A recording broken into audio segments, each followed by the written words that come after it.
ಆಸರೆ ಟಿವಿ ವೀಕ್ಷಕರಿಗೆ ಯೇಸು ಕ್ರಿಸ್ತನ ನಾಮದಲ್ಲಿ ವಂದನೆಗಳು.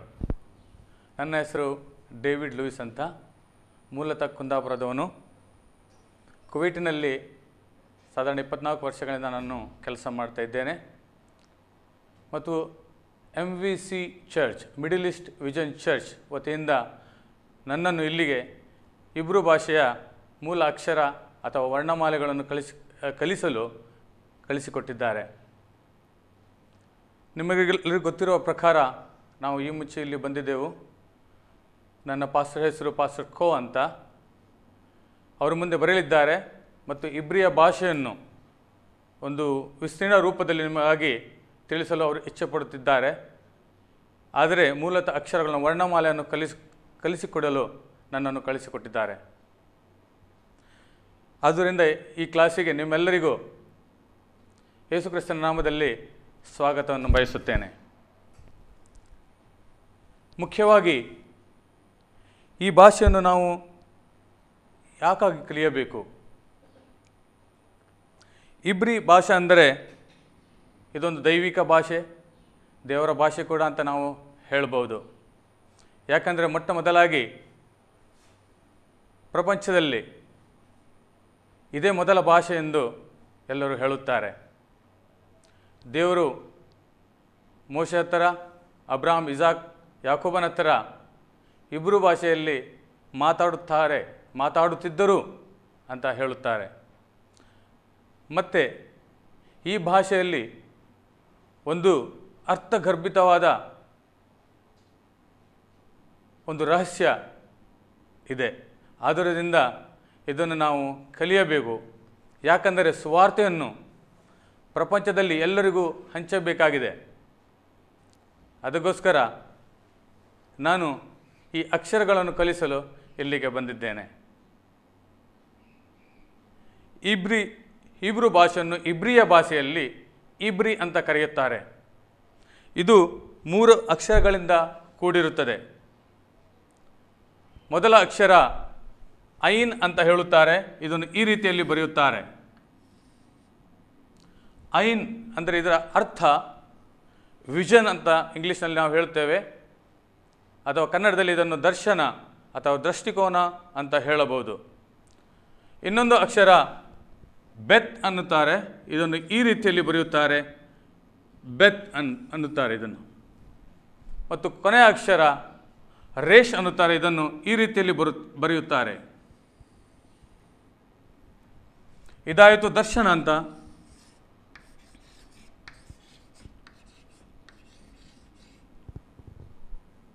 ಇದಾಯಿತು ಪೆತ್ ಅಂದರೆ ಗ್ರಹ, ರೇಷ್ ಅಂದರೆ ಶಿರಸ್ಸು ಅಥವಾ ತಲೆ ಎನ್ನುತ್ತಾರೆ.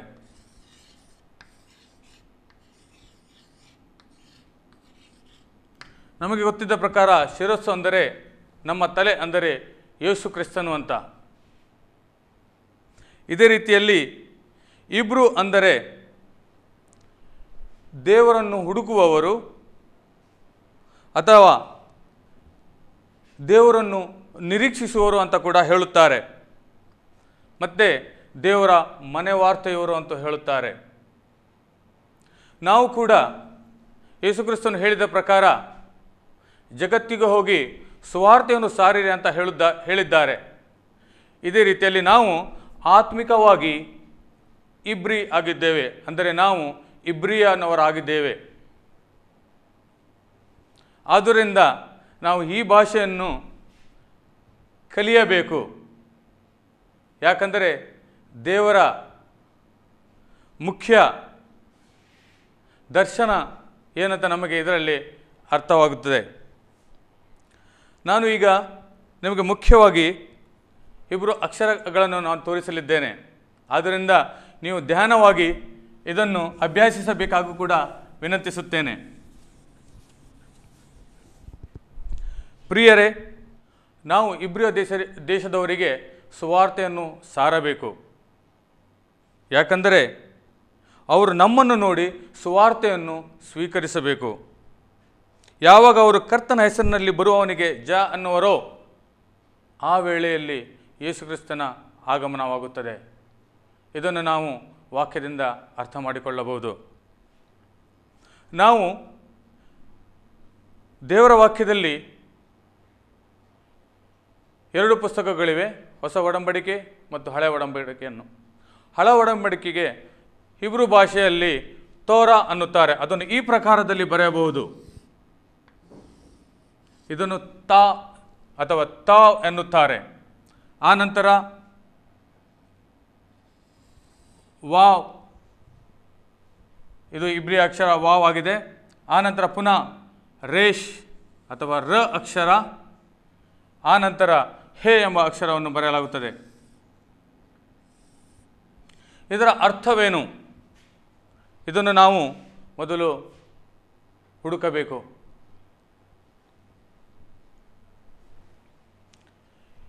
ಇದು ತೋರದ ಮುಖ್ಯವಾದ ಅರ್ಥವಾಗಿದೆ, ಕ್ರಿಸ್ತನನ್ನು ಶಿಲುಬೆಯಲ್ಲಿ ಕಾಣುವವರು ಅಂತ. ಇದು ತಾವ್ ಅಕ್ಷರ ಹಿಬ್ರು ವರ್ಣಮಾಲೆಯ ಕೊನೆಯ ಅಕ್ಷರ ಆಗಿದೆ. ಇದನ್ನು ಶಿಲುಬೆ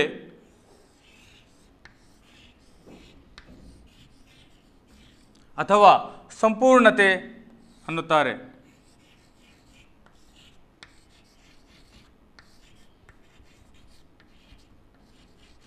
ಅಥವಾ ಅಂತ್ಯ ಅಂತ ಕೂಡ ಹೇಳುತ್ತಾರೆ. ಆನಂತರ ಅಕ್ಷರವನ್ನು ವಾವ್ ಅನ್ನುತ್ತಾರೆ. ವಾವ್ ಅಂದರೆ ಮೂಲ ಅರ್ಥ ಮೊಳೆ ಅಂತ ಅಥವಾ ಸಂಪರ್ಕ.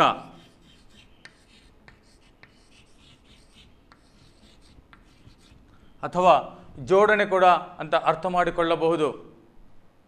ಮೊಳೆ ಒಂದು ಚಿತ್ರವನ್ನು ಅಥವಾ ಯಾವ ವಸ್ತುವನ್ನು ಗೋಡೆಗೆ ತಗಲಿಸಬೇಕಾದರೆ ಅದಕ್ಕೆ ಮೊಳೆ ಇಟ್ಟು ನಾವು ಹೊಡೆಯಬೇಕು. ಅದೇ ರೀತಿಯಲ್ಲಿ ಯೇಸುಕ್ರಿಸ್ತನು ನಮ್ಮನ್ನು ದೇವರ ಥರ ಜೋಡಣೆ ಮಾಡಲು ಶಿಲುಬೆಯಲ್ಲಿ ಮೊಳೆಯಲ್ಲಿ ಜಜ್ಜಲ್ಪಟ್ಟನು. ಈ ರೀತಿ ಅರ್ಥವು ಇದು ಕೊಡುತ್ತದೆ. ರೇಷ್ ಅಂದರೆ ನಾನು ಈ ಮೊದಲೇ ಹೇಳಿದ ಪ್ರಕಾರ ರೇಷ್ ಅಂದರೆ ಶಿರಸ್ಸು,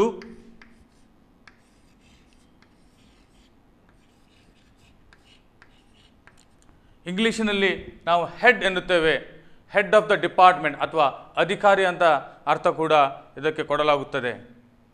ಹೇ ಅಂದರೆ ಉಸಿರು.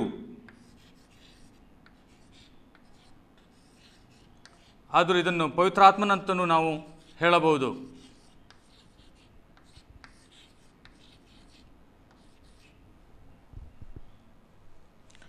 ದೇವರು ಯೇಸುಕ್ರಿಸ್ತನು ಮೊಳೆಯಿಂದ ಶಿಲುಬೆಗೆ ಏರಿಸಿದನು.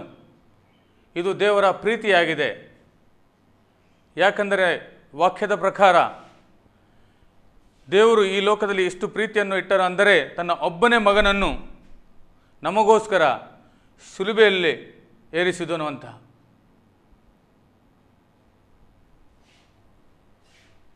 ಆದ್ದರಿಂದ ಇದರ ಮುಖ್ಯ ಅರ್ಥವಾಗಿದೆ ದೇವರನ್ನು ಶಿಲುಬೆಯಲ್ಲಿ ಕಾಣುವವರು. ನಾವು ಇದನ್ನು ಹಳೆ ಒಡಂಬಡಿಕೆ ಅನ್ನುತ್ತೇವೆ, ಆದರೆ ಇದರ ಮೂಲ ಅರ್ಥ ತೋರಾ ಅಂತ 5 ಪುಸ್ತಕಗಳನ್ನು ಒಳಗೊಂಡಿದೆ. ಅಂದರೆ ಇದರ ಅರ್ಥ ಯೇಸುಕ್ರಿಸ್ತನನ್ನು ಶಿಲುಬೆಯಲ್ಲಿ ನೋಡುವವರು ಅಂತ. ಅದನ್ನು ನಾವು ಒಂದು ವಾಕ್ಯವನ್ನು ನೋಡೋಣ. ಇಲ್ಲಿ ಯೆಶಾಯನ ಸುವಾರ್ತೆ 46ನೇ ಅಧ್ಯಾಯ 10ನೇ ವಾಕ್ಯ. ವಾಕ್ಯವು ಈ ಪ್ರಕಾರವಾಗಿ ಹೇಳುತ್ತದೆ. ಯೆಶಾಯನ ಸುವಾರ್ತೆ 46ನೇ ಅಧ್ಯಾಯ 10ನೇ ವಚನ. ನಾನೇ ಪರಮದೇವರು, ನನಗೆ ಸರಿಸಮಾನರಿಲ್ಲ, ಆರಂಭದಲ್ಲಿಯೇ ಅಂತ್ಯವನ್ನು ತಿಳಿಸಿದ್ದೇನೆ. ನನ್ನ ಸಂಕಲ್ಪವು ನಿಲ್ಲುವುದು, ನನ್ನ ಇಷ್ಟಾರ್ಥವನ್ನೆಲ್ಲ ನೆರವೇರಿಸುವವನು ಎಂದು ಹೇಳಿ ಇನ್ನೂ ನಡೆಯದಿರುವ ಕಾರ್ಯಗಳನ್ನು ಪುರಾತನ ಕಾಲದಲ್ಲಿಯೇ ಅರುಹಿದ್ದಾನೆ. ಏನು ಹೇಳುತ್ತದೆ ವಚನ? ಆರಂಭದಲ್ಲಿಯೇ ಅಂತ್ಯವನ್ನು ತಿಳಿಸಿದ್ದೇನೆ. ಇದು ತೋರದ ಅಥವಾ ಹಳಮಡಕೆಯ ಮೂಲ ಅರ್ಥವಾಗಿದೆ. ನಾವು ಇನ್ನು ಮೂಲ ಅಕ್ಷರಗಳನ್ನು ಅಧ್ಯಯನ ಮಾಡೋಣ.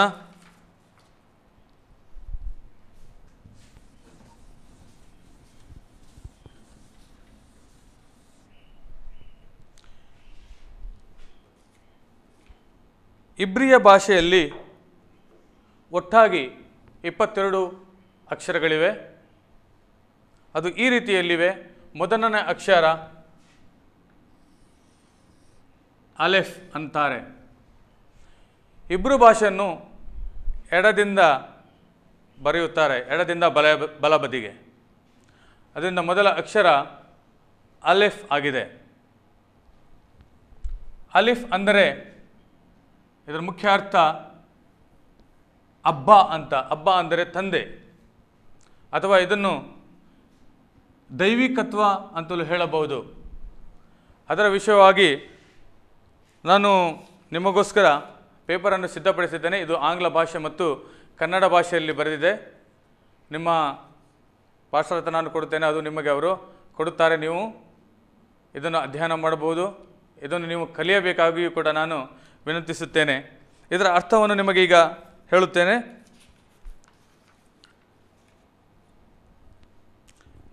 ಅಲಿಫ್ ಅಂದರೆ ಆರಂಭ ಕೂಡ ಆಗುತ್ತದೆ, ಮತ್ತು ಇದನ್ನು ಎತ್ತು ಅಂತ ಹೇಳುತ್ತಾರೆ. ಎತ್ತು ಅಂದರೆ ನಿಮ್ಗೆ ಗೊತ್ತು, ಒಂದು ಪ್ರಾಣಿಯ ಹೆಸರು. ದನ ಮತ್ತು ಎತ್ತು ಅನ್ನುತ್ತೇವೆ. ಇದನ್ನು ಹಿಂದಿನ ಕಾಲದಲ್ಲಿ ಈ ರೀತಿಯಲ್ಲಾಗಿ ಬರೆಯುತ್ತಿದ್ದರು. ಒಂದು ಎತ್ತಿನ ಮುಖ ಈ ರೀತಿಯಾಗಿ ಮೊತ್ತ ಮೊದಲಾಗಿ ಇಬ್ರಿಯ ಭಾಷೆಯನ್ನು ಬರೆಯುವಾಗ ಈ ರೀತಿಯಲ್ಲಿ ಬರೆಯುತ್ತಿದ್ದರು. ಇದನ್ನು ನಾವು ತಿರುಗಿಸಿ ನೋಡುವಾಗ ಎ ಆಗುತ್ತದೆ. ಇದನ್ನು ಈಗ ಅಲಿಫ್ ಅಂತ ಈ ರೀತಿಯಲ್ಲಿ ಬರೆಯುತ್ತಾರೆ, ಮತ್ತು ಇದರ ಉಚ್ಚಾರಣೆ ಕೂಡ ಅ ಆಗಿದೆ. ಅ ಅಥವಾ ಆ ಅಂತ ಇದನ್ನು ನಾವು ಹೇಳಬಹುದು. ಇದೊಂದು ಆರಂಭ. ಯೇಸು ಕ್ರಿಸ್ತನು ನಮಗೆ ಹೇಳಿದನು, ನಾನೇ ಆದಿಯು ಅಂತ್ಯವು ಮತ್ತು ಶುರು ಆಗಿದ್ದೇನೆ. ಇದೇ ರೀತಿ ಯೇಸು ಕ್ರಿಸ್ತರು ಆಲ್ಫಾ ಮತ್ತು ಒಮೆಗಾ ಅಂತ ಹೇಳಿದರು. ಆದರೆ ಆಲ್ಫಾ ಮತ್ತು ಒಮೆಗಾ ಅಂತ ಇದು ಗ್ರೀಕ್ ಭಾಷೆಯಲ್ಲಿ. ಆದರೆ ಯೇಸು ಕ್ರಿಸ್ತನು ಹೇಳಿದ್ದು ಅಲೆಫ್ ಮತ್ತು ತಾವ್ ಎಂಬ ಅಕ್ಷರವನ್ನು, ಇದು ಕೊನೆಯ ಅಕ್ಷರ ಆಗಿದೆ. ಇದು ಆರಂಭ ಆಗಿದೆ, ಇದು ಅಂತ್ಯ ಆಗಿದೆ. ಹಿಂದಿನ ಕಾಲದಲ್ಲಿ ಈ ಅಕ್ಷರವನ್ನು ಈ ರೀತಿಯಲ್ಲಾಗಿ ಬರುತ್ತಿದ್ದರು, ಸುಲಭೆಯಾಗಿ. ಮತ್ತು ಇದನ್ನು ಸಂಪೂರ್ಣತೆಯು ಕೂಡ ಅಂತ ಹೇಳುತ್ತಾರೆ.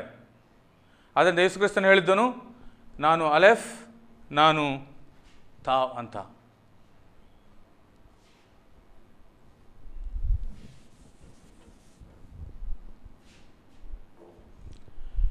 ಎರಡನೇ ಅಕ್ಷರ, ಇದನ್ನು ಬೇತ್ ಅನ್ನುತ್ತಾರೆ. ಇದನ್ನು ಬ ಅಕ್ಷರವಾಗಿ ನಾವು ಉಪಯೋಗಿಸುತ್ತೇವೆ. ಬೆತ್ ಅಂದರೆ ಇದರ ಅರ್ಥ ಗ್ರಹ ಅಥವಾ ನಿವಾಸ. ದೇವರನ್ನು ನಮ್ಮ ಹೃದಯದಲ್ಲಿ ನಾವು ನಿವಾಸ ಮಾಡಿಕೊಡಬೇಕು. ಮತ್ತು ಪೌಲನು ಕೊರಿಂಥದವರಲ್ಲಿ ಬರೆದ ಪತ್ರಿಕೆಯಲ್ಲಿ ಹೇಳಿದನು, ನಿಮಗೆ ಗೊತ್ತಿಲ್ಲವೋ ನಿಮ್ಮ ಶರೀರವು ದೇವರ ಮಂದಿರವಾಗಿದೆ ಅಂತ. ಇದೇ ರೀತಿ ಬೆತ್ ಅಂದರೆ ಅವರ ಭಾಷೆಯಲ್ಲಿ ಟೆಂಟ್ ಅನ್ನುತ್ತೇವೆ, ಇಂಗ್ಲೀಷ್ನಲ್ಲಿ ಹೌಸ್ ಅನ್ನುತ್ತೇವೆ ನಾವು. Building the house in our self, ಅಥವಾ ಇದನ್ನು ಮನೆ ಅಥವಾ ಗ್ರಹ ಅಂತ ಹೇಳುತ್ತಾರೆ. ಮೂರನೇ ಅಕ್ಷರ, ಇದನ್ನು ಗಿಮೆಲ್ ಅಂತ ಹೇಳುತ್ತಾರೆ. ನಾವು ಇದನ್ನು ಕನ್ನಡದಲ್ಲಿ ಗ ಆಗಿ ನಾವು ಉಪಯೋಗಿಸಬಹುದು. ಗಿಮೆಲ್ ಅಂದರೆ ಹಿಬ್ರು ಭಾಷೆಯಲ್ಲಿ ಒಂಟೆ ಅಂತ ಕೂಡ ಅರ್ಥ ಕೊಡುತ್ತದೆ. ಇನ್ನೊಂದು ಅರ್ಥ ಇದಕ್ಕೂ ಫ್ರೀ ವಿಲ್ ಅಂತ ಹೇಳುತ್ತಾರೆ. ನಮ್ಮ ಆಯ್ಕೆ. ದೇವರು ನಮ್ಮನ್ನು ರಚಿಸಿದ ನಂತರ ನಮಗೆ ಆಯ್ಕೆಯನ್ನು ಕೊಟ್ಟನು, ಒಳ್ಳೆಯದನ್ನು ಮತ್ತು ಕೆಟ್ಟದನ್ನು ಆರಿಸಲು. ಗಿಮೆಲ್ ಅಂದರೆ ಆಯ್ಕೆ ಅಥವಾ ಒಂಟೆ ಕೂಡ ಅಂತ ಹೇಳುತ್ತಾರೆ. ಇನ್ನೊಂದು ಅರ್ಥ ಒಂಟೆಗೆ ಸೂಚಿಸುವಾಗ ನಮ್ರತೆಯನ್ನು ಕೂಡ ಈ ಅಕ್ಷರವು ಸೂಚಿಸುತ್ತದೆ. ನಾಲ್ಕನೇ ಅಕ್ಷರ ದಾಲೆತ್ ಅನ್ನುತ್ತಾರೆ. ಇದನ್ನು ದ ಅಂತ ಉಪಯೋಗ ಮಾಡಬಹುದು, ಅಥವಾ ಡ ಅಂತಲೂ ಕೂಡ ಉಪಯೋಗ ಮಾಡಬಹುದು. ದಾಲೆತ್ ಅಂದರೆ ದ್ವಾರ ಅಂತ ಇದರ ಅರ್ಥ ಆಗುತ್ತದೆ. ಯಾವ ದ್ವಾರವನ್ನು ನಾವು ಆಯ್ಕೆ ಮಾಡಬೇಕು? ಯೇಸು ಕ್ರಿಸ್ತ ನಮಗೆ ಹೇಳಿದನು, ಇಕ್ಕಟ್ಟಿನ ದಾರವನ್ನು ಆಯ್ಕೆ ಮಾಡಿರಿ ಅಂತ. ಇದು ಕಷ್ಟಕರವಾದ ದಾರಿ. ಇದರಲ್ಲಿ 2 ದ್ವಾರಗಳು ಉಂಟು, ಒಂದು ಕೆಟ್ಟದ್ದು, ಒಂದು ಒಳ್ಳೆಯದು. ನಾವು ಒಳ್ಳೆಯ ದ್ವಾರವನ್ನು ಆಯ್ಕೆ ಮಾಡಬೇಕು. ಸೊ ಇದರ ಅರ್ಥ ದಾಲೆತ್ ಅಂದರೆ ದ್ವಾರ. ಹೀಗೆ 5ನೇ ಅಕ್ಷರವನ್ನು ಹೇ ಅನ್ನುತ್ತಾರೆ.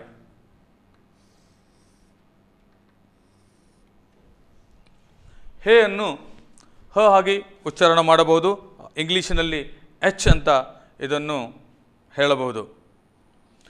ಹೇ ಅಂದರೆ ದೇವರ ಉಸಿರು. ತೋರಾದಲ್ಲಿ ನಾವು ನೋಡಬಹುದು ಕೊನೆಯ ಅಕ್ಷರ ಹ ಅಂತ, ದೇವರ ಉಸಿರು. ದೇವರು ಮನುಷ್ಯನನ್ನು ಮಾಡಿದ ನಂತರ ತನ್ನ ಉಸಿರನ್ನು ಕೊಟ್ಟನು, ಅದೇ ಆಗಿದೆ ಹೇ, ಅಥವಾ ಇದನ್ನು ಪವಿತ್ರಾತ್ಮ ಅಂತ ಕೂಡ ಹೇಳಬಹುದು. ನಾವು 6ನೇ ಅಕ್ಷರಕ್ಕೆ ಹೋಗೋಣ. 6ನೇ ಅಕ್ಷರ ಇದನ್ನು ವಾವ್ ಅಂತ ನೀಟಾಗಿ ಬರೆಯುತ್ತಾರೆ.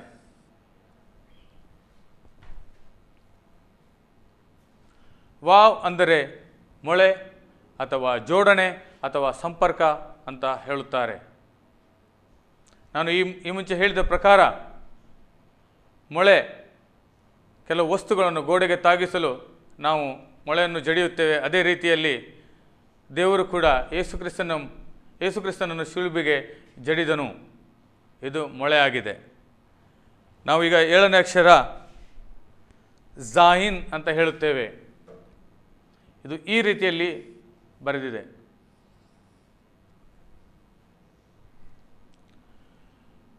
ಇದೇ ಅಕ್ಷರ, ಅದೇ ಮೇಲೆ ಒಂದು ಅಡ್ಡಗೀಟನ್ನು ಎಳೆಯುತ್ತೇವೆ. ಹೇಗೆ ನಾವು ಈ ಮೊಳೆಯಿಂದ ನಮಗೆ ದೇವರು ನಮ್ಮನ್ನು ಪ್ರೀತಿ ಮಾಡಿ ನಮ್ಮನ್ನು ಆಯ್ಕೆ ಮಾಡಿದನೋ, ರಕ್ಷಣೆಯನ್ನು ನಾವು ಹೊಂದಿದ್ದೇವೋ, ಇದೇ ಪ್ರಕಾರ ಈ ರಕ್ಷಣೆಯಿಂದ, ಇದರ ರಿಫ್ಲೆಕ್ಷನ್ ಇಂದ ನಾವು ಕೂಡ ಬೇರೆಯವರನ್ನು ರಕ್ಷಿಸಬೇಕು ಅಂತ ಈ ಅಕ್ಷರವು ನಮಗೆ ಹೇಳುತ್ತದೆ.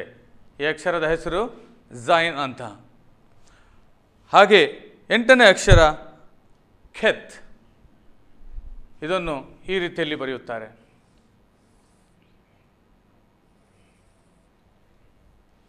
ಖೆತ್ ಅಂದರೆ ಜೀವನ ಅಥವಾ ಜೀವ. ಯೇಸುಕ್ರಿಸ್ತನು ಹೇಳಿದನು ಅನಾಖ್ ಖೆತ್ ಅಂತ, ಅಂದರೆ ಜೀವನ. ಖಯಾಮ್ ಅಂತ ಇದರಲ್ಲಿ ಜೀವನ ಅಂದರೆ ಹಿಬ್ರು ಭಾಷೆಯಲ್ಲಿ ಖಯಾಮ್ ಅಂತ, ಇದರ ಮೊದಲ ಅಕ್ಷರ ಖೆತ್ ಆಗಿರುತ್ತದೆ. ಖೆತ್ ಅಂದರೆ ರಕ್ಷಣೆ ಕೂಡ ಆಗುತ್ತದೆ, ರಕ್ಷಿಸಲು. ಅಥವಾ ಇನ್ನೊಂದು ಅರ್ಥ ಜೀವಿತ ಅನ್ನುತ್ತಾರೆ ಇದಕ್ಕೆ, ಜೀವನ ಅಥವಾ ಜೀವಿತ. 9ನೇ ಅಕ್ಷರ ಇದನ್ನು ಥೆತ್ ಅನ್ನುತ್ತೇವೆ. ಥೆತ್ ಅಂದರೆ ಇದು ನೋಡಲು ಕೂಡ ಹಾವಿನ ಪ್ರಕಾರ ಕಾಣುತ್ತದೆ.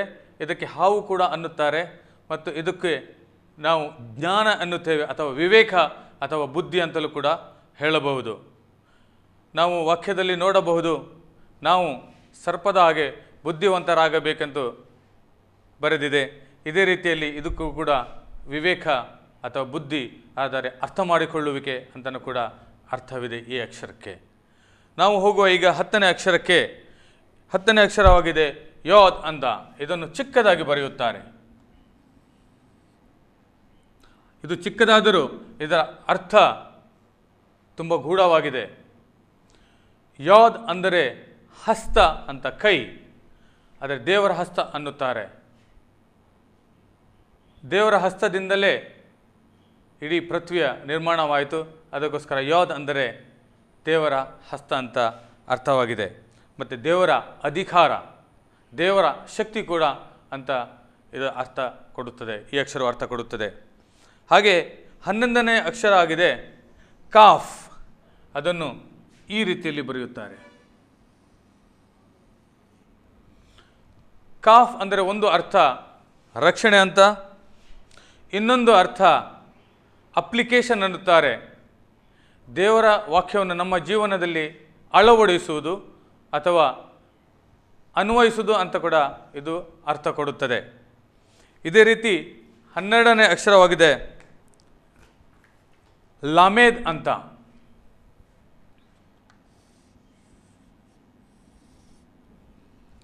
ಇದನ್ನು ಹಿಂದಿನ ಕಾಲದಲ್ಲಿ ಈ ರೀತಿಯಲ್ಲಿ ಬರೆಯುತ್ತಿದ್ದರು. ಇದರ ಅರ್ಥ ಕೋಲು ಅಂತ. ನೀವು ಕೀರ್ತನೆ 23ರಲ್ಲಿ ನೋಡಬಹುದು, ನಿನ್ನ ದೊಂಡೆಯು ನಿನ್ನ ಕೋಲು ನಮ್ಮನ್ನು ರಕ್ಷಿಸುತ್ತದೆ ಅಂತ. ಇದೊಂದು ಟ್ರೈನಿಂಗ್ ಕೂಡ ನಾವು ಕೂಡ ಹೇಳ್ಬೋದು, ಶಿಕ್ಷಣ. ಹಿಂದಿನ ಕಾಲದಲ್ಲಿ ಜಾನುವಾರುಗಳನ್ನು ಮತ್ತು ಕುರಿಗಳನ್ನೆಲ್ಲ ಮೇಯಿಸುವಾಗ ಕುರುಬರು ಈ ರೀತಿಯ ಕೋಲನ್ನು ಉಪಯೋಗಿಸುತ್ತಿದ್ದರು. ಇದರ ಅರ್ಥ ಲಾಮೇದ್ ಅಂತ, ಟ್ರೈನಿಂಗ್ ಅಂತ ಹೇಳ್ಬೋದು, ಶಿಕ್ಷಣ ಅಂತ ಇದರ ಅರ್ಥವಾಗಿದೆ, ಅಥವಾ ತರಬೇತಿ ಅಂತ ಕೂಡ ನಾವು ಹೇಳಬಹುದು.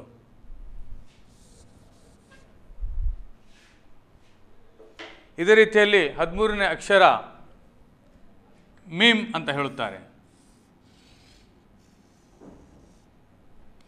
ಮೀಮ್ ಅಂದರೆ ನೀರು. ವಚನಕ್ಕೆ ಇನ್ನೊಂದು ಅರ್ಥ ಕೂಡ ಉಂಟು. ವಚನಕ್ಕೆ ನಾವು ನೀರು ಕೂಡ ಅಂತ ಹೇಳುತ್ತೇವೆ. ಕೇವಲ ನೀರು ಅಲ್ಲ, ದೇವರ ವಾಕ್ಯ ಅಂದರೆ ಮೀಮ್ ಆಗಿದೆ. ದೇವರ ವಾಕ್ಯ ಅಂದರೆ ಜಲ ಕೂಡ ಅಂತ ಹೇಳುತ್ತಾರೆ. ಯಾರು ಯೇಸು ಕ್ರಿಸ್ತನನ್ನು ಸ್ವೀಕರಿಸಿದ್ದಾರೋ ಅವರ ಹೃದಯದಿಂದ ಜಲ ಬರುತ್ತದೆ ಅಂತ ನಾವು ವಾಕ್ಯದಲ್ಲಿ ನೋಡಬಹುದು. ಇದೇ ರೀತಿಯಲ್ಲಿ ಮೀಮ್ ಅಂದರೆ ವಾಕ್ಯದ ಕೂಡ ಅರ್ಥವನ್ನು ಕೊಡುತ್ತದೆ. ಇದೇ ರೀತಿ 14ನೇ ಅಕ್ಷರ ನೂನ್ ಅಂತ ಹೇಳುತ್ತಾರೆ.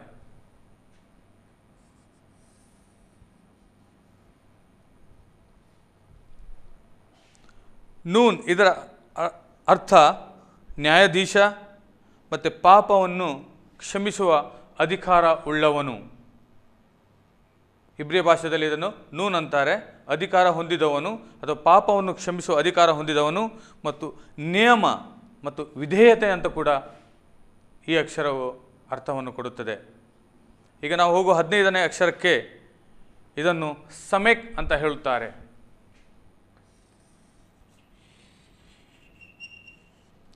ಇದನ್ನು ಈ ರೀತಿಯಲ್ಲಿ ಬರೆಯುತ್ತಾರೆ. ಸಮೇಕ್ ಅಂದರೆ ಬಲ ನೀಡುವ ಮತ್ತು ರಕ್ಷಣೆಯನ್ನು ಪಡೆಯಲು ಸರಳವಾದ ಜೀವನ, ಹಂಬಲ್ನೆಸ್ ಅಂತ ನಾವು ಇಂಗ್ಲೀಷ್ನಲ್ಲಿ ಹೇಳಬಹುದು. ಇದೇ ರೀತಿ ಕನ್ನಡದಲ್ಲಿ ಇದನ್ನು ರಕ್ಷಣೆಯನ್ನು ಪಡೆಯಲು ಸರಳವಾದ ಜೀವನ ಅಂತ ನಾವು ಹೇಳುತ್ತೇವೆ. ಮತ್ತು ಇನ್ನೊಂದು ಮುಖ್ಯವಾದ ಅರ್ಥವನ್ನು ಕೊಡುತ್ತದೆ. ಇದನ್ನು ಸಮೇಕ್ ಅಂದರೆ ಮೌಲ್ಯಮಾಪನ ಅಂತ ಹೇಳುತ್ತೇವೆ. ನಾವು ಇದನ್ನು ನಮ್ಮ ಜೀವನದಲ್ಲಿ ಅಳವಡಿಸಬೇಕು. ಅಂದರೆ ಮೌಲ್ಯಮಾಪನ, ಮನುಷ್ಯರನ್ನು ಅರ್ಥ ಮಾಡಿಕೊಳ್ಳುವಂಥ ಒಂದು ಮುಖ್ಯವಾದ ಉದ್ದೇಶ ಮತ್ತು ಅರ್ಥವನ್ನು ಈ ಅಕ್ಷರವು ನಮಗೆ ಕೊಡುತ್ತದೆ. ಅದೇ ರೀತಿಯಲ್ಲಿ 16ನೇ ಅಕ್ಷರ ಐನ್ ಅಂತ. ಇದರ ವಿಷಯವಾಗಿ ನಾನು ಮೊದಲೇ ಹೇಳಿದ್ದೇನೆ ನಿಮಗೆ. ಇಬ್ರಿ ಭಾಷೆ ಅಂತ ಬರೆಯುವಾಗ ಈ ಅಕ್ಷರವನ್ನು ಹೇಳುತ್ತೇವೆ. ಇದಕ್ಕೆ ಕಣ್ಣುಗಳು ಅಂತ ಹೇಳುತ್ತೇವೆ. ಇಬ್ರಿಯ ಭಾಷೆಯಲ್ಲಿ ಮತ್ತು ಅರಬಿಕ್ ಭಾಷೆಯಲ್ಲಿ ಕೂಡ ಕಣ್ಣುಗಳಿಗೆ ಐನ್ ಅಂತ ಹೇಳುತ್ತಾರೆ. ಐನ್ ಅಂದರೆ ದರ್ಶನ ಮತ್ತು ದೃಷ್ಟಿಕೋನ, ನಮ್ಮ ದೂರದೃಷ್ಟಿ. ಅಂದರೆ ದೇವರ ವಿಷಯದಲ್ಲಿ ಸುವಾರ್ತೆಯನ್ನು ಸಾರಲು ನಾವು ಈ ದರ್ಶನವನ್ನು ನಮ್ಮ ಜೀವನದಲ್ಲಿ ಇಟ್ಟುಕೊಳ್ಳಬೇಕು ಅಂತ ಇದರ ಅರ್ಥವಾಗಿದೆ. ಹಾಗೆ 17ನೇ ಅಕ್ಷರ ಇದನ್ನು ಫೇ ಅನ್ನುತ್ತಾರೆ. ಅದನ್ನು ಈ ರೀತಿಯಲ್ಲಿ ಬರೆಯುತ್ತಾರೆ. ಫೇ ಅಂದರೆ ಹೇಳು ಅಂತ ಅರ್ಥ. ಇದರ ಮುಖ್ಯ ಉದ್ದೇಶ ಫೇ ಯಾವುದನ್ನು ಹೇಳಬೇಕು, ದೇವರ ವಾಕ್ಯವನ್ನು ನಾವು ಸಾರಬೇಕು, ಸಾರಿದ ನಂತರ ಫಲವನ್ನು ಕೊಡಬೇಕು ಅಂತ ಈ ಅಕ್ಷರವು ನಮಗೆ ಅರ್ಥವನ್ನು ಕೊಡುತ್ತದೆ. ಇದನ್ನು ಫೇ ಅನ್ನುತ್ತಾರೆ. ದೇವರ ಬಾಯಿ ಅಂತ ಕೂಡ ಇದನ್ನು ಹೇಳುತ್ತಾರೆ. ನಾವು ದೇವರ ಬಾಯಿ ಆಗಬೇಕು. ಅಂದರೆ ದೇವರು ನಮಗೆ ಆ ಅಧಿಕಾರವನ್ನು ಕೊಟ್ಟಿದ್ದಾರೆ. ಸ್ವರ್ಗದ ಅಧಿಕಾರವನ್ನು ಕೊಟ್ಟಿದ್ದಾರೆ, ಜಗತ್ತಿನ ಅಧಿಕಾರವನ್ನು ನಮಗೆ ಕೊಟ್ಟಿದ್ದಾರೆ. ಅದನ್ನು ನಾವು ಉಪಯೋಗಿಸಬೇಕು ಮತ್ತು ಪ್ರಯೋಗಿಸಬೇಕು. ಅದಕ್ಕಾಗಿ ಈ ಅಕ್ಷರವನ್ನು ಫೇ ಅನ್ನುತ್ತಾರೆ. ಮಾತಾಡುವುದು, ಬಾಯಿಂದ ಹೊರಡುವುದು ಅಂದರೆ ಇದರ ಅರ್ಥವಾಗಿದೆ. ಅದೇ ರೀತಿಯಾಗಿ 18ನೇ ಅಕ್ಷರವನ್ನು ಸಾದ್ ಅಂತ ಕರೆಯುತ್ತಾರೆ.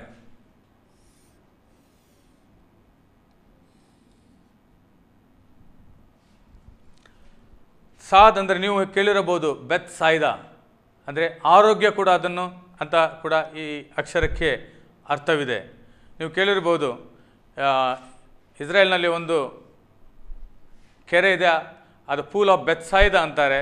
ಬೆತ್ ಅಂದರೆ ಹೌಸ್. ನಾನು ಹೇಳಿದ ಪ್ರಕಾರ ಬೆತ್ ಅಂದರೆ ಮನೆ. ಸಾಯ್ದ ಅಂದರೆ ಆರೋಗ್ಯ ಕೊಡುವ ಮನೆ, ಆರೋಗ್ಯ ಕೊಡುವ ಮನೆ. ನೀವು ಕೇಳಬಹುದು ಬೆತ್ ಲೆಹೆಮ್. ಬೆತ್ ಲೆಹೆಮ್ ಅಂದರೆ ಬೆತ್ ಅಂದರೆ ಮನೆ, ಲಹೆಮ್ ಅಂದರೆ ರೊಟ್ಟಿ ಅಂತ. ಅದಕ್ಕೋಸ್ಕರ ಬೆತ್ ಲೆಹೆಮ್ ಅಂತಾರೆ. ಬೆತ್ ಲೆಹೆಮ್ ಅಂದರೆ ರೊಟ್ಟಿಯನ್ನು ಕೊಡುವ ಮನೆ, ರೊಟ್ಟಿ ಇರುವ ಮನೆ. ಅವ್ರು ಇನ್ನೊಂದು ಅರ್ಥ ಉಂಟು, ಲೆಹೆಮ್ ಅಂದರೆ ಮಾಂಸ ಕೂಡ ಅಂತ ಹೇಳಬಹುದು. ಆದರೆ ಮುಖ್ಯವಾಗಿ ಲೆಹೆಮ್ ಅಂದರೆ ರೊಟ್ಟಿಯಾಗಿದೆ. ಅದರಿಂದ ಬೆತ್ ಲೆಹೆಮ್, ಬೆತ್ ಸೈದ, ಬೆಥನಿ ಈ ರೀತಿಯಾಗಿ ಇದು ಅರ್ಥ ಕೊಡುತ್ತದೆ. ಇಲ್ಲಿ ಸೈದ ಅಂದರೆ ಆರೋಗ್ಯ ಕೊಡುವಂಥದ್ದು.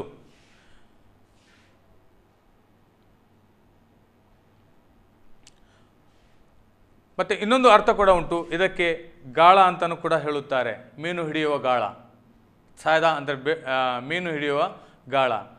ದೇವರು ನಮಗೆ ಹೇಳಿದ್ದಾರೆ, ಯೇಸು ಕ್ರಿಸ್ತ ನಮಗೆ ಹೇಳಿದನು, ನಾನು ನಿನಗೆ ಮೀನು ಹಿಡಿಯುವ ಬೆಸ್ತರನ್ನಾಗಿ ಮಾಡುತ್ತೇನೆ. ಅಂದರೆ ಇದು ಕೂಡ, ಈ ಎಲ್ಲ ಅಕ್ಷರಗಳು ಕೂಡ ನಮಗೆ ಡಿಸೈಪಲ್ಶಿಪ್, ಶಿಷ್ಯತನವನ್ನು ತೋರಿಸುತ್ತವೆ. ಅದರಿಂದ ಇದರ ಅರ್ಥ, ಇನ್ನೊಂದು ಅರ್ಥವು ಗಾಳವಾಗಿದೆ. ಮತ್ತು 19ನೇ ಅಕ್ಷರವಾಗಿದೆ ಕೂಫ್ ಅಂತ.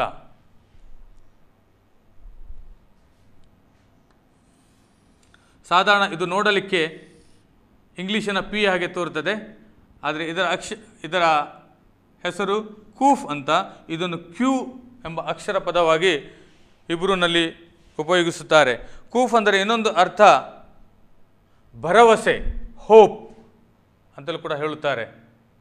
ಭರವಸೆ ಅಥವಾ ಹೋಪ್, ಇಂಗ್ಲೀಷ್ನಲ್ಲಿ ಹೋಪ್ ಎನ್ನುತ್ತಾರೆ. ಅದನ್ನು ಕೂಫ್ ಅಂತ ಹಿಬ್ರೂ ಭಾಷೆಯಲ್ಲಿ ಕರೆಯುತ್ತಾರೆ.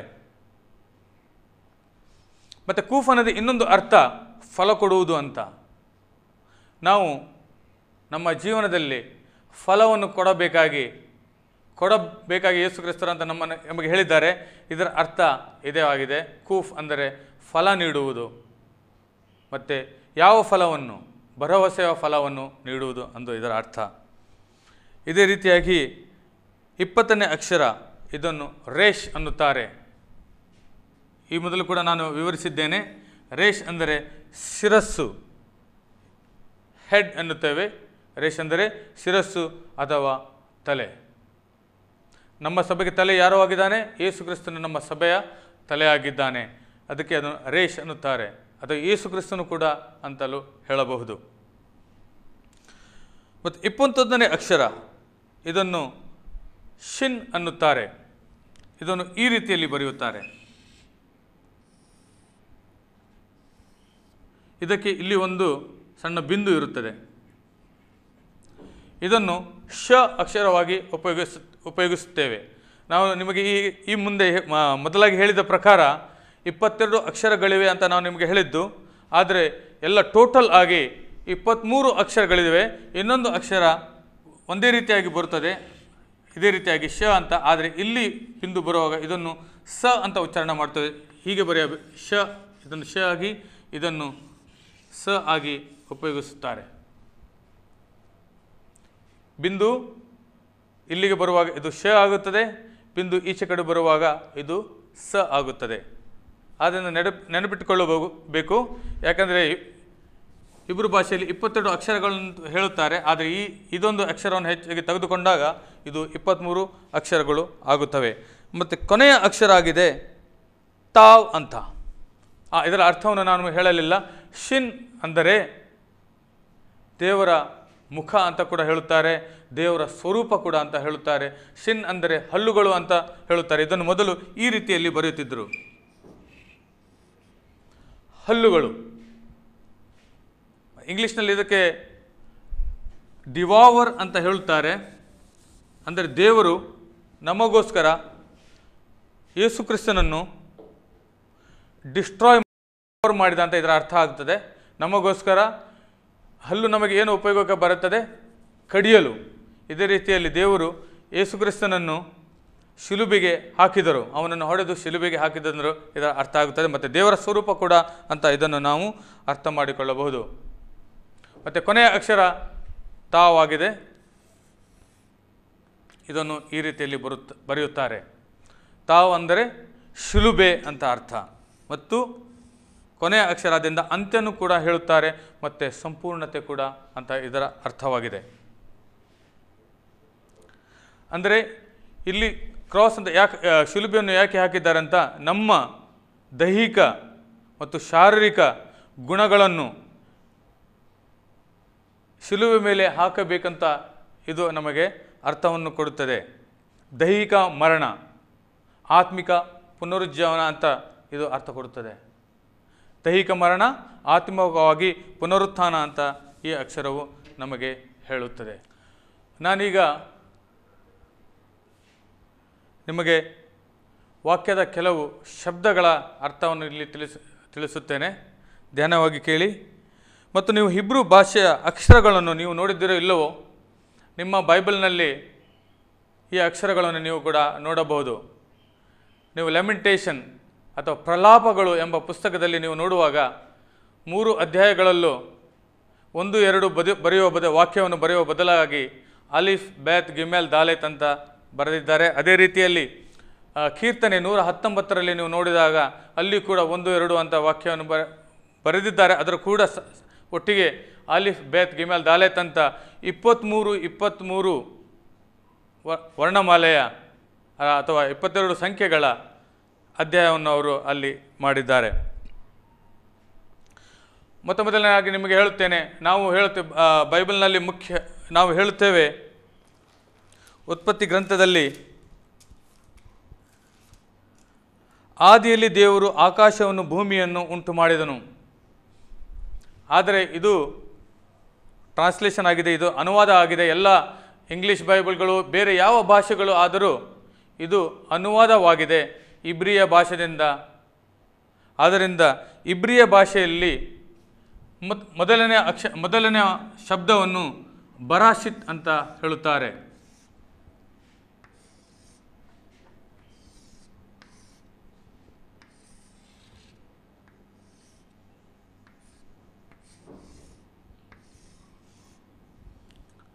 ಆದರೆ ಅನುವಾದದ ಪ್ರಕಾರ ಇನ್ ದ ಬಿಗಿನಿಂಗ್ ಅಥವಾ ಆದಿಯಲ್ಲಿ ಅಂತ ಹೇಳಿದ್ದಾರೆ. ಆದರೆ ಇದರ ಮುಖ್ಯ ಅರ್ಥ ಆಗಿದೆ ಬರಾಶಿತ್ ಅಂದರೆ, ಬರ್ ಅಂದರೆ ಮಗನು ಅಂತ ಅರ್ಥ. ಮಗ ಅಥವಾ ಹುಡುಗ ಅಥವಾ ಪುತ್ರ ಅಂತಲೂ ಕೂಡ ಹೇಳಬಹುದು. ಅಂದರೆ 2 ಅರ್ಥವಿದೆ. ಬರ್ ಅಂದರೆ ಮಗ, ಬೆನ್ ಅಂದರೂ ಕೂಡ ಪುತ್ರ ಅಂತ. ಹೇಗೆ ನಾವು ಮಗ ಮತ್ತು ಪುತ್ರ ಅಂತ ಕನ್ನಡದಲ್ಲಿ ಹೇಳ್ತೇವೆ, ಇದೇ ರೀತಿಯಲ್ಲಿ ಇಬ್ರು ಭಾಷೆಯಲ್ಲಿ ಕೂಡ ಬರ್ ಅಂದರೆ ಮಗ, ಬೆನ್ ಅಂದರೂ ಕೂಡ ಮಗ ಎಂಬ ಅರ್ಥವನ್ನು ಕೊಡುತ್ತದೆ. ನಾವಿಲ್ಲಿ ನೋಡಬಹುದು ಆದಿಯಲ್ಲಿ ಅಂತ ಕನ್ನಡದಲ್ಲಿ ಬರೆದಿದ್ದಾರೆ. ಆದರೆ ಇಲ್ಲಿ ಮೊದಲನೆಯಾಗಿ ಯೇಸು ಕ್ರಿಸ್ತನನ್ನು ಇಲ್ಲಿ ದೇವರು ಚಿತ್ರೀಕರಿಸಿದ್ದಾರೆ. ಬರ್ ಅಂದರೆ ಮಗ. ಅದೇ ರೀತಿ ಅಲಿಫ್ ಅಂದರೆ ಇದನ್ನು ಅಬ್ಬ ಅಂತ ಹೇಳುತ್ತೇವೆ, ತಂದೆ.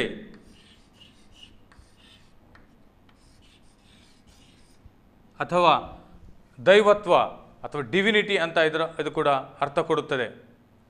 ಅದೇ ರೀತಿಯಲ್ಲಿ ಶಿನ್ ಅಂದರೆ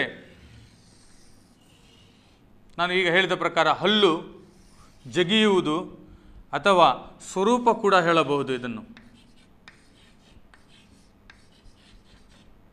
ಅಥವಾ ಬಡಿಯುವುದು ಕೂಡ ಅಂತ ಅರ್ಥ ಕೊಡುತ್ತದೆ.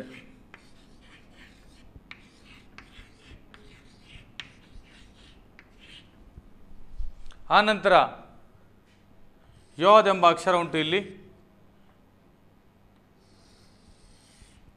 ದೇವರ ಹಸ್ತ. ಮತ್ತು ತಾವ್ ಅಂದರೆ ಶಿಲುಬೆ.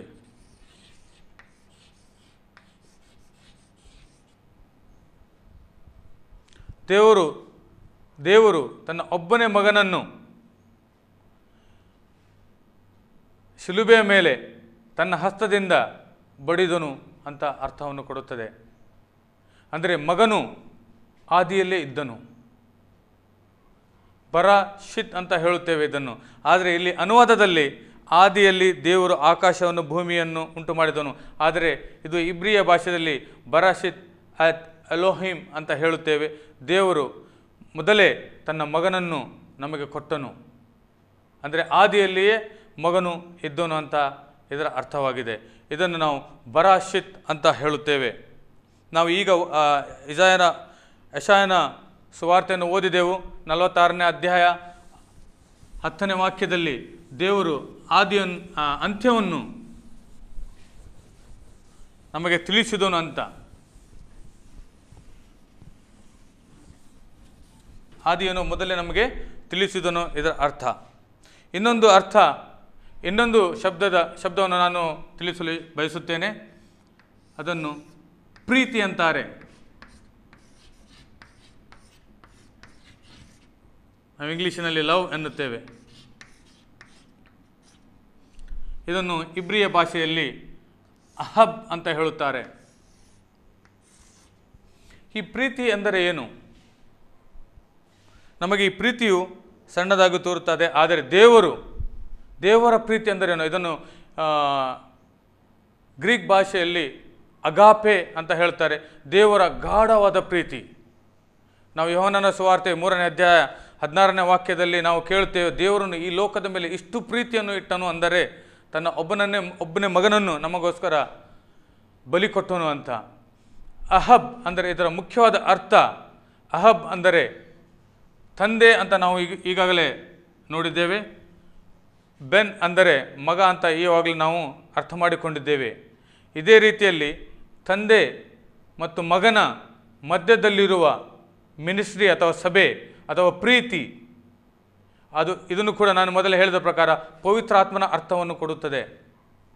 ತಂದೆ, ಮಗ ಮತ್ತು ಮಧ್ಯದಲ್ಲಿರುವುದು ಪವಿತ್ರಾತ್ಮ.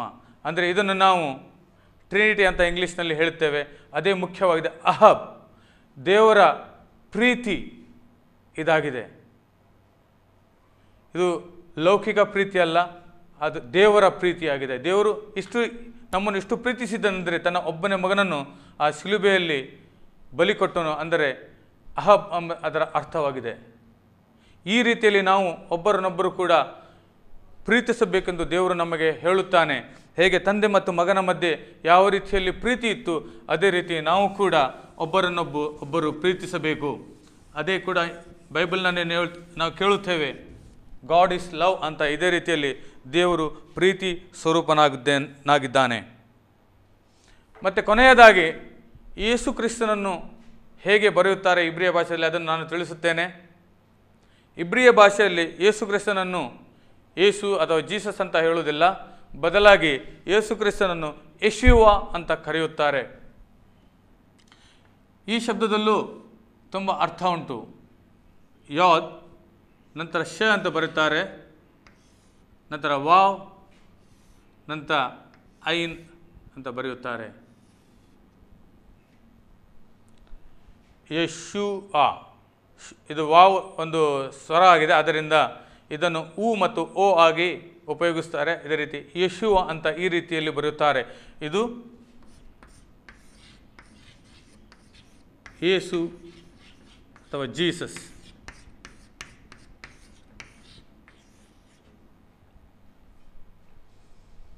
ಯಾವುದಂದರೆ ದೇವರ ಹಸ್ತ, ದೇವರ ಸ್ವರೂಪ, ಪುನಃ ಮೊಳೆಯಲ್ಲಿ ಇದನ್ನು ಜೋಡಣೆ ಅಥವಾ ಸಂಪರ್ಕ ಅಂತ ನಾವು ಹೇಳುತ್ತೇವೆ.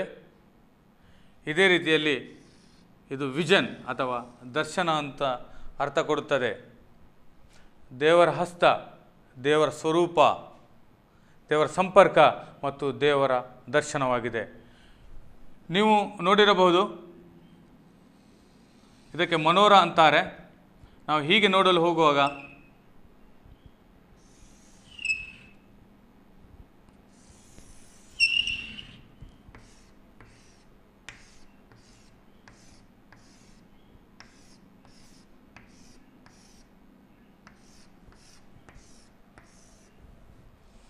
ಒಂದು, 2, 3, 4, 5, 6, 7 ಈ ದೀಪಸ್ತಂಭವನ್ನು ನೋಡಿರಬಹುದು ನೀವು. ಇದನ್ನು ಮನೋರ ಅನ್ನುತ್ತಾರೆ. ಇದೇ ಆಗಿದೆ ದೇವರ ಸ್ವರೂಪ. ಇದನ್ನು ಯೆಶುವ ಅಂತ ಹೇಳುತ್ತೇವೆ. ನಾವು ವಾಕ್ಯವನ್ನು ಓದೋಣ.